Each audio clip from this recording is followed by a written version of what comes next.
जय मसीह की। परमेश्वर का वचन जीवित है, और अगर हम नीति वचन 30 और उसका 5 पढ़ें, नीति वचन 30 उसका 5वां वचन,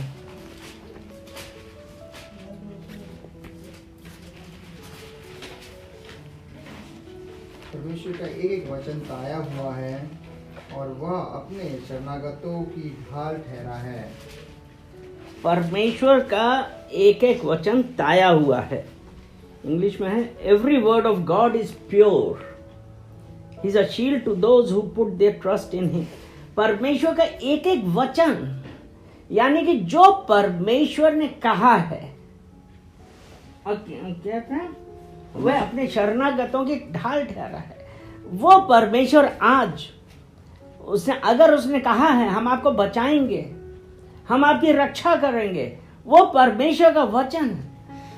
हम लोग यही तो कहते हैं ना कि यीशु मसीह के नाम से वो परमेश्वर का वचन ताया हुआ है और वो अपने शरणागतों की ढाल है।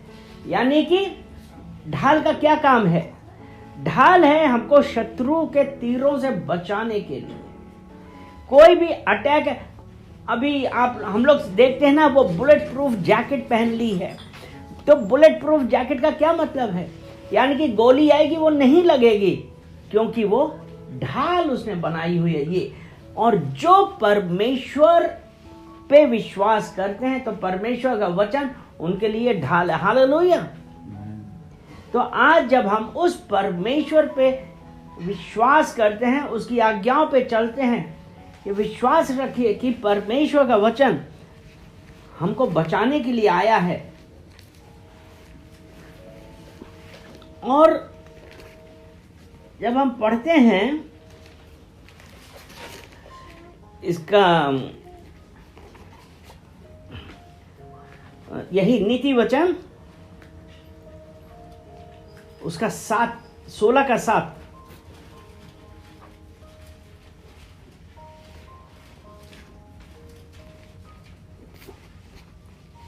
जब किसी का चाल चलन यहोवा को भावता है, तब वह उसके शत्रुओं का भी उससे मेल कराता है। यानी कि जब किसी का चाल चलन, वो चाल चलन जब आता है, कैसे आता है कि जो परमेश्वर का वचन जो हमारे अंदर है, तो अगर हमारे अंदर परमेश्वर का भय है तो परमेश्वर के वचन से हमारी चाल चलन बदलता है। हालेलुया। तो इसीलिए उसने कहा है कि यदि किसी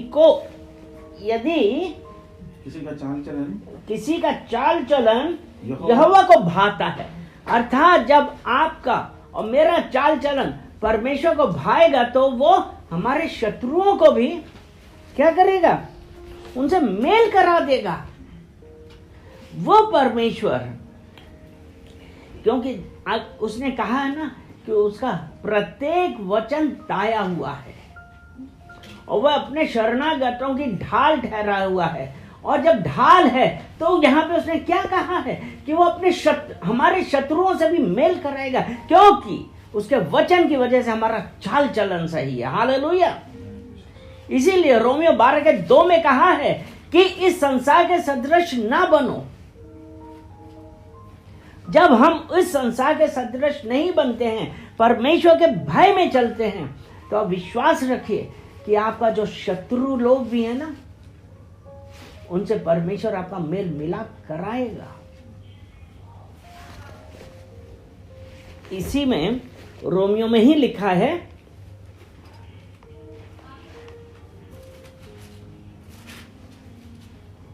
रोमियो 12 में ही है, इस संसार के सदस्य न बनो, परंतु तुम्हारे मन के नए हो जाने से तुम्हारा चाल चलन भी बदलता जाए, जिससे तुम परमेश्वर की भली और भावती और सिद्ध इच्छा अनुसार से ठीक है, मालूम करते हैं। हाँ, इस संसार के सदृश नहीं बनना है, क्योंकि परमेश्वर, अगर हम इस संसार के सदृश बने तो परमेश्वर क्या हमारा शत्रुओं से मेल कराएगा?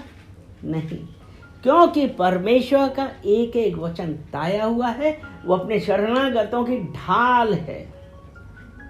और जब हमने ये भी पढ़ा था कि परमेश्वर का वचन अगर किसी का चाल चलन यहोवा को भाता है तो वो उसके शत्रुओं से भी मेल कराता है। तो आज जब हम उस परमेश्वर के पास आते हैं, उसके वचनों पे विश्वास करते हैं, परमेश्वर कहता है कि मैं तुम्हारे शत्रुओं से। और दूसरा रोमियो 12 उसका 17 वचन पढ़ें। बुराई के बदले किसी से बुराई ना करो। बुराई के बदले किसी से बुराई ना करो। जो बातें सब लोगों के निकट भली हैं? जो बातें सब लोगों के निकट जो भली हैं, बातें सब लोगों के लिए भली हैं, और उनकी चिंता किया करो। उनकी चिंता किया करो। जहाँ क्योंकि बुराई के बदले में बुराई नहीं करनी है। जब परमेश्वर का वचन ने कहा है कि जिसका चाल चलन यहोवा को भाता है, वो उसका शत्रुओं से भी मेल कराता है। और उसके बाद जब शत्रुओं से मेल कराता है तो हमारे लिए सबसे जरूरी चीज ये है कि हमको इस संसार के सदृश नहीं बनना है। संसार के सदृश बने यानी कि बुराई के बदले हमने बुराई करी, लेकिन परमेश्वर ने कहा है बुराई के बदले बुराई मत करो। इसी का 20वां वचन जब पढ़ते हैं, परंतु यदि तेरा बैरी भूखा हो तो उसे खाना खिला। यदि तेरा बैरी भूखा हो तो उसको खाना खिला। यदि प्यासा हो तो उसे पानी पिला। यदि वो प्यासा है तो पानी पिला। ऐसा करने से तू उसके सिर पर आग के ऐसा करने से ही तू उसके सिर पे, यानी कि किसके, जो आपका बैरी है, उसके सर पे आग के अंगारे डाल देते हैं। वो परमेश्वर का वचन जो सच्चा है, ताया हुआ है, उसने कहा कि अगर हमारा चाल चलन अगर परमेश्वर को भाता है ना, हमारे शत्रुओं को भी वो हमारे साथ कर देगा। इसी का 21वां जब है ना, बुराई से ना हारो, बुराई से ना हारो, भलाई से बुराई को जीत। परंतु भलाई से बुराई को जीत लो। आपको लोग चाहे कितना भी कहते रहे,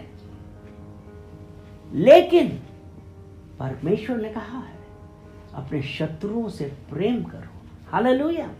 तो आज जब हम उस शत्रुओं से प्रेम करेंगे और परमेश्वर की इच्छा के अनुसार चलेंगे, विश्वास रखिए कि आपके शत्रुओं से भी परमेश्वर आपका मेल करा देगा।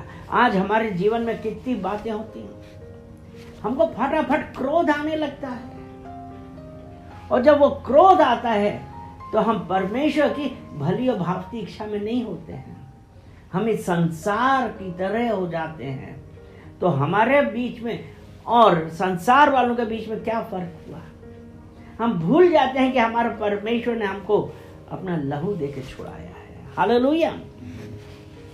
जब आज और दूसरा एक चीज जो बहुत हमारे लिए एक इंपॉर्टेंट चीज है कि जब हम इस संसार के सदृश होते हैं या परमेश्वर के वचन हमारे ढाल नहीं, परमेश्वर ने कहा ना कि उसका एक एक वचन ताया हुआ, हम परमेश्वर में नहीं हैं या परमेश्वर में होने के बावजूद भी हम दुनियादारी में ज्यादा हैं, तो हमारे दिमाग में क्या आता है? एंजाइटी। एंजाइटी को हिंदी में चिंताएं आती हैं। नीति वचन 12 और उसका 25, हाँ मेरे ख्याल से वही है, 12 का 25। उदास मन जब दब जाता है, उदास मन जब दब जाता है, परंतु भली बात से वह आनंदित होता है। ये इंग्लिश वाली में लिखा है, anxiety in the heart of a man causes depression. Anxiety, उतावलापन। अगर हमारे जीवन में उतावलापन है, स्थिरता नहीं है, तो अगर और उस उतावलेपन में अगर हमको हमारी चीज नहीं मिलती तो डिप्रेशन आता है। और डिप्रेशन हमारे लिए, हमारे शरीर के, हमारे स्वास्थ्य के लिए एक बीमारी का बहुत बड़ा कारण होता है।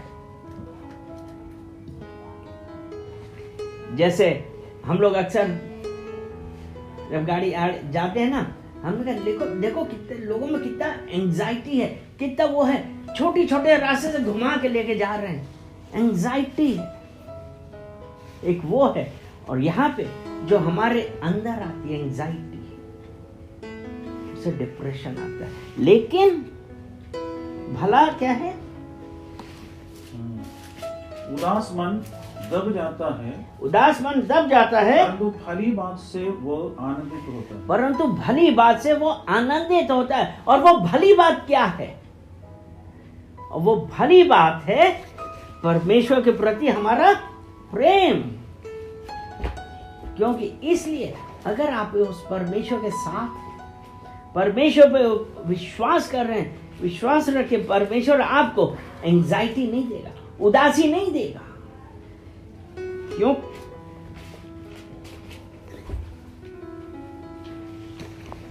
जब परमेश्वर के साथ आ गए हैं, क्या हमारे लिए एंजाइटी अच्छी बात है? उतावलापन अच्छा है?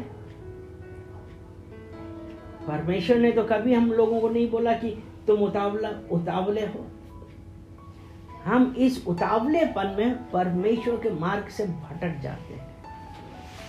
और जब परमेश्वर के मार्ग से भटक जाते हैं तो हम क्या करते हैं? अगर परमेश्वर के मार्ग से भटके तो हम इस दुनियादारी में आ गए और इस संसार की वस्तुओं के साथ हम रहने लगे। जैसा कि पहला यूहन्ना 2 उसका 15 जो जैसे कहता है ना, शरीर की अभिलाषा।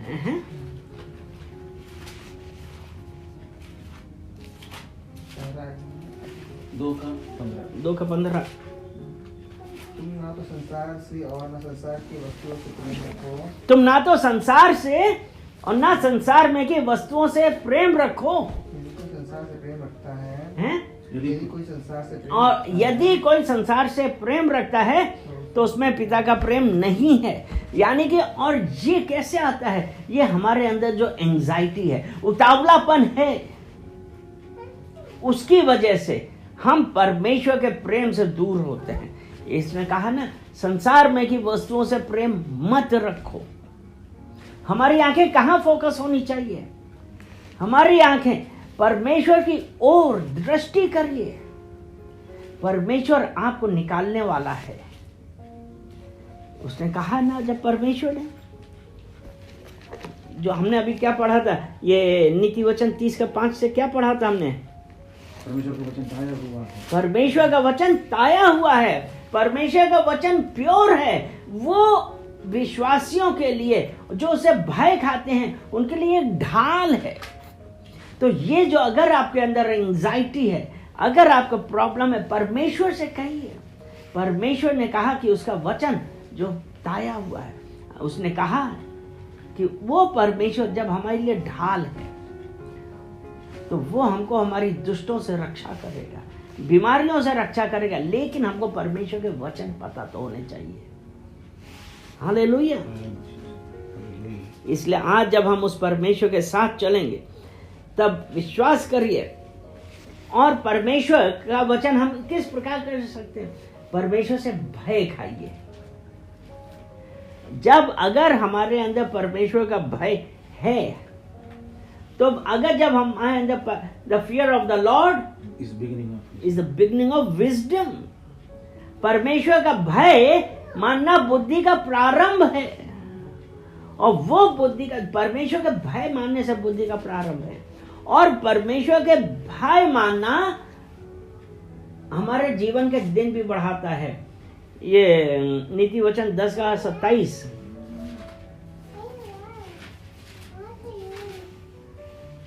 यहोवा का भय मानने से आयु बढ़ती है, हाँ, परमेश्वर का भय मानने से आयु बढ़ती है। परंतु दुष्टों का जीवन थोड़े ही दिनों का होता है। यानी कि परमेश्वर का भय मानने से आयु बढ़ती है। आयु कैसे बढ़ती है? कोई बीमारी नहीं, चिंताएं नहीं, क्योंकि चिंता जो हमारे दिमाग में, हमारे शरीर में जो चिंताएं हैं, वो हमारी आयु घटाती हैं। उन चिंताओं की वजह से कितने लोगों को हार्ट अटैक होता है। उन चिंताओं की वजह से लोगों का स्वास्थ्य नहीं बनता है। उन चिंताओं की वजह से अगर वो नौकरी भी कर रहे हैं तो उन चिंताओं की वजह से वहां पे ध्यान नहीं लगता, फैमिली लाइफ खराब हो जाती है। लेकिन परमेश्वर का भय मानने से आयु बढ़ती है। तो और परमेश्वर का प्रत्येक वचन ताया हुआ, प्रत्येक वचन प्योर है। तो आज हम ये प्लान करें, ये डिक्लेयर करें कि परमेश्वर, मैं आपके भय में, आपके वचनों के अनुसार चलूंगा, क्योंकि मुझे पता है कि परमेश्वर का भय मानना बुद्धि का प्रारंभ है। परमेश्वर का भय मानना में आयु बढ़ती है। परमेश्वर में धन्यवाद देता हूँ, मैं परमेश्वर में धन्यवाद देती हूँ कि मैं आपके वचनों के अनुसार अपना जीवन गुजारूंगी, क्योंकि मुझे पता है कि आपके वचन हमारे जीवन के लिए एक ढाल है, हमारे लिए शत्रुओं से बचाव करने वाले परमेश्वर आपके वचन हैं। हम इसलिए धन्यवाद देते हैं। और जब वो परमेश्वर का वचन हमारे पास है, उसने क्या किया? हमारे शत्रुओं से भी हमारा मेल मिलाप करा दिया। हालेलुया। इसलिए परमेश्वर को हम धन्यवाद देंगे। हालेलुया।